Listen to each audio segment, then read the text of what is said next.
دیوبند کی عظمت کو ترازو میں نہ تولو۔ السلام علیکم ورحمۃ اللہ وبرکاتہ۔ محترم دینی بھائیوں، بزرگوں اور ماؤں بہنوں، آج آپ کی خدمت میں ایک اہم پیغام کو لے کر حاضر ہوئے ہیں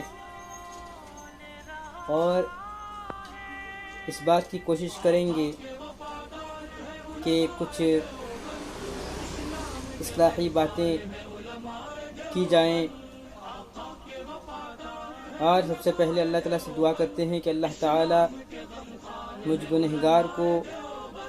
کہی ہوئی باتوں پر عمل کرنے کی توفیق عطا فرمائے، اور آپ تمام حضرات کو بھی اللہ تعالیٰ اعمال خیر کے کرنے والا بنائے، آمین۔ میرے محترم ناظرین و سامعین حضرات، اگر ہم کسی کی مدد کرتے ہیں، کسی کی ہیلپ کرتے ہیں، کسی پر اس طور پر رحم کھاتے ہیں کہ یہ اللہ تعالیٰ کا بندہ ہے اور میرا بھائی ہے، اور ایمانی و انسانی رشتے سے مجھے اس کی نصرت کرنا چاہیے، اس کا ساتھ دینا چاہیے، تو یہ ہمارا فریضہ ہے۔ یہ کوئی سنت عمل نہیں ہے بلکہ فرض عمل ہے، لیکن اگر اس فرض عمل کو اس نیت سے کیا جائے کہ یہ اللہ کا حکم ہے اور نبی اکرم صلی اللہ علیہ وسلم کے اخلاق حسنہ میں سے ایک عمل ہے، تو تب یہ عمل پر اللہ تعالی فرض کو پورا کرنے کا بھی ثواب عطا فرمائیں گے، اور ساتھ ہی ساتھ سنت پر عمل کرنے کا ثواب بھی ملے گا۔ نور علی نور کہتے ہیں کہ سونے پر سہاگا، کہ فرض کا ثواب بھی مل گیا اور سنت پر عمل کرنے کا ثواب بھی مل گیا۔ تو میں کہنا ہی چاہتا ہوں کہ بعض حضرات وہ ہوتے ہیں جو کسی پر احسان کرنے کے بعد، کسی کی ہیلپ کرنے کے بعد، کسی کی مدد کرنے کے بعد اس کا چرچا لوگوں میں کرتے رہتے ہیں، اور بار بار اس شخص کے سامنے آ جاتے ہیں جس پر انہوں نے احسان کیا ہے، جس کی انہوں نے مدد کی ہے، تاکہ اس کو اس بات کا احساس دلائیں کہ یہ مجھ پر احسان کرنے والا ہے، یہ میری ہیلپ کرنے والا ہے، میں اس کی تعظیم کروں، میں اس کا احترام کروں، میں اس کی عزت کروں۔ تو لہٰذا یہ عمل اللہ کو پسند نہیں ہے۔ ہم جو بھی نیک عمل کرتے ہیں، ہم کسی کی ہیلپ کرتے ہیں، اس میں اللہ کا شکریہ ادا کریں کہ اللہ پاک نے مجھے اپنے بھائی کی مدد کے لیے قبول کر لیا، مجھے اللہ پاک نے اس کی توفیق دی، ورنہ اللہ تعالیٰ کتنے ایسے بندے تھے جن سے وہ اللہ تعالیٰ یہ کام لے سکتا تھا۔ اس پر اللہ کا احسان مانے، اللہ کا شکریہ مانے، اور اس شخص کو بھی، اور اس بات پر اس شخص کا بھی شکریہ ادا کریں کہ اللہ تعالیٰ نے آپ کے ذریعے سے مجھے اس نیک کام کرنے کے لیے قبول فرمایا، ورنہ پھر میری تو کوئی حقیقت نہیں تھی، میری کوئی حیثیت نہیں تھی۔ اللہ تعالیٰ کا شکر ہے اور آپ کا بھی شکریہ ہے۔ تو لہٰذا اس کام کے کرنے پر ذرا بھی واہ کی یا ہمت افزائی کی خواہش دل میں پیدا نہ ہو۔ عزت تو اللہ دینے والے ہیں، ساری عزت، ساری ذلت اللہ کے ہاتھ میں ہے، جس کو چاہے اللہ عزت دیتے ہیں۔ وَتُعِزُّ مَن تَشَاءُ وَتُذِلُّ مَن تَشَاءُ بِيَدِكَ الْخَيْرُ، یہ ساری کی ساری خیر اللہ کے ہاتھ میں ہے،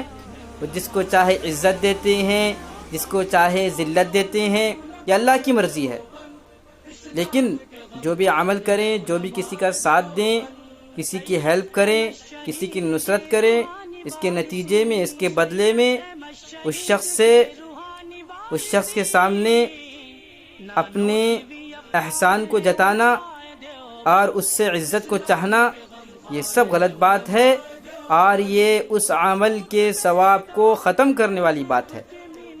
دیکھیے اللہ کے نبی صلی اللہ علیہ وسلم نے کیا فرمایا، الراجع فی ہبتہ کالراجع فی قیئہ، کہ کسی کو کوئی چیز دے کر واپس لینا، قی کر کے، الٹی کر کے پھر اس کو دوبارہ چاٹ رہے ہیں، تو لہٰذا الٹی کر کے چاٹنے کے برابر ہے۔ ہم کسی کو کوئی چیز دیتے ہیں پھر اس سے وہ چیز واپس لے لیتے ہیں. پہلے کہا تھا کہ ہم ہدیے کے طور پر دے رہے ہیں، پھر واپس لے رہے ہیں اس سے.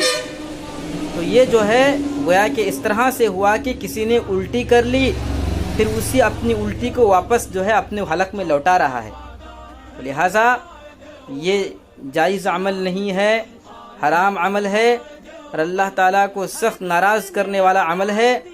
اور اس کے ذریعے سے انسان کو عزت نہیں ملتی بلکہ وہ ذلیل ہو جاتا ہے، رسوا ہو جاتا ہے. لہٰذا جو حضرات کسی کی ہیلپ کرتے ہیں، کسی کی مدد کرتے ہیں، کسی کا ساتھ دیتے ہیں، تو وہ جان لیں کہ اگر وہ اس کے بدلے میں سامنے والے سے عزت چاہ رہے ہیں، سامنے والے کے بارے میں یہ چاہتے ہیں کہ وہ میرے سامنے جھک جائے اور میری عزت کے لیے کھڑا ہو جائے اور مجھے تو گویا کہ یہ اللہ تعالیٰ کو ناراض کرنے والی بات ہے، اور اس سے اس کو حقیقی عزت حاصل نہیں ہوگی بلکہ وہ ذلیل و رسوا ہو جائے گا. تو اللہ کے نبی صلی اللہ علیہ وسلم نے کن کن لوگوں کے اوپر احسان نہیں کیا. جو لوگ نبی صلی اللہ علیہ وسلم کو مارنے والے تھے ان سے کہا کہ اذهبوا انتم الطلقاء، کہ جاؤ تم سب آزاد ہو.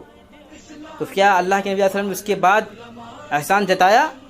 اللہ کے نبی صلی اللہ علیہ وسلم نے کتنے بھوکوں کو کھانا کھلایا، کتنی بیماروں کی عیادت دیا، لیکن نبی صلی اللہ علیہ وسلم نے کبھی بھی کسی پر احسان نہیں جتایا، جبکہ وہ سب سے زیادہ احسان جتانے کے لائق تھے. لیکن پھر بھی اللہ کے نبی صلی اللہ علیہ وسلم چھوٹے بن کر رہنا پسند کرتے تھے. تو اللہ تعالیٰ نے ان کو سب سے پیارا نبی کہا، منتخب نبی کہا، مصطفیٰ کہا، مجتبیٰ کہا. تو ہم اسی نبی کی امتی ہیں، تو ہمیں بھی نبی اکرم صلی اللہ علیہ وسلم کے اخلاق کو اپنانا چاہیے، اور کسی پر احسان کرنے کے بعد، کسی کی ہیلپ کرنے کے بعد پھر اس احسان کو جتانا نہیں چاہیے. اگر یہ نیت دل میں اٹھتی ہے تو پھر اس کام کو کرنا چھوڑ دیں، یا پھر اللہ تعالیٰ سے اس بات کی توفیق مانگے کہ اللہ تعالیٰ ہمیں اچھے عمل کرنے کی توفیق دے، اور جو نیک عمل کر رہے ہیں اس میں اخلاص اور تقوی اللہ تعالیٰ ہمیں نصیب فرمائے. تو آج کل ہم نے یہ بھی دیکھا ہے کہ کوئی گھر میں کسی پر احسان کرتا ہے، کسی کا ساتھ دیتا ہے، بھائی بہن کا ساتھ دے رہا ہے، بہن بھائی کا ساتھ دے رہی ہے، اور فلاں رشتہ داروں کے ساتھ اچھا معاملہ کیا جا رہا ہے، لیکن اس کے پیچھے یہ خواہش کی جا رہی ہے کہ میری عزت کو مانا جائے، میرے احسان کو مانا جائے، میری عزت کی جائے، اور اس بات کو بار بار اس کے سامنے بیان کیا جاتا ہے تاکہ وہ اپنے آپ کو چھوٹا سمجھے. نعوذ باللہ من ذالک. اس عمل سے بچ جائیں، ورنہ پھر اللہ کا عذاب اترے گا، بجائے ثواب ملنے کے اللہ کے یہاں پر سے عذاب اور سزا کے مستحق بن جائیں گے. اللہ تعالیٰ سے دعا کرتے ہیں کہ اللہ تعالیٰ ہم سب کو اچھے عمل کرنے کے لیے قبول فرمائے، اور جو بھی نیک عمل کرے اللہ تعالیٰ ہمارے دلوں میں اخلاص ڈالے اور نیک نیتی ڈالے. اس کے لیے ہم اچھا عمل کرتے رہیں، اللہ تعالیٰ سے دعا کرتے رہیں. انشاءاللہ پھر ایک بار نئی ویڈیو کے ساتھ آپ سے ملاقات ہوگی. دعاؤں کی درخواست ہے. السلام علیکم ورحمۃ اللہ وبرکاتہ.